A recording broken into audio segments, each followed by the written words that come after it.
आज हामी चाहिँ श्री भगवती माध्यमिक विद्यालय बाँकीबाट हामी चाहिँ हाम्रो स्थानीय पाठ्यक्रममा आधारित हाम्रो बैजनाथ गाउँ के अरे विषयको हामीले आन्तरिक पाठ्यभारलाई पुरा गर्नको लागि आज हामी गागर होमस्टेमा बैजनाथ गाउँपालिका वडा नम्बर 1 मा रहेको चाहिँ हामी गागर होमस्टेमा चाहिँ हामी आइपुगेका छौँ र हाम्रो साथमा चाहिँ सबै भाइ बहिनीहरू आउनुभएको छ 6 र 7 क्लासको र तपाईँ यसै क्रममा चाहिँ हामी गागर होमस्टे नम्बर 1 मा आइपुगेका छौँ र हजुरलाई चाहिँ नमस्ते हजुरको चाहिँ परिचय बताइदिनुहोस् र हामी आज चाहिँ यहाँ आएका छौँ र एकदम चाहिँ हामी आभारी पनि भएका छौँ र हजुरको यहाँ चाहिँ के छ हामीले हेर्न त हेऱ्यौँ अझै हामीले हेर्न छुटेको कुराहरू हजुरबाट चाहिँ हामीले प्रत्यक्ष रूपमा चाहिँ हामीले जानकारीको हामी अपेक्षामा बसेका छौँ।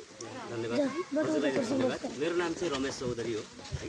म चाहिँ यहाँको गाबर भ्याली होमस्टे नम्बर 1 को चाहिँ म्यानेजमेन्ट टिमको चाहिँ मैले चाहिँ एउटा लिडरसिप म्यानेजरको रूपमा चाहिँ मैले कार्यरत छु यो ठाउँमा। ठिकै छ, तपाईँहरू जति पनि यहाँ चाहिँ हेर्नुभयो त्यो हिसाबले पनि अब जुन तपाईँको छुटेको कुराहरू फेरि पनि म एकचोटि तपाईँहरूलाई चाहिँ भिजिट गराउने छु र यहाँको चाहिँ विशेषता के हो त भन्ने कुराहरू चाहिँ हरेक कुराहरूको म जानकारी तपाईँहरूलाई चाहिँ म दिलाउने छु। धन्यवाद। हामी खुसी छौँ, आज आभारी छौँ। हजुरहरू पनि खुसी हुनुहुन्छ नि?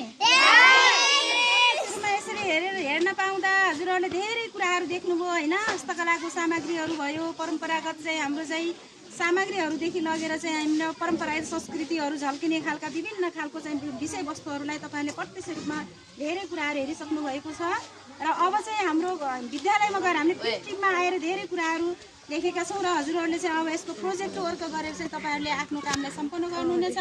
हस्त नमस्ते, बाई।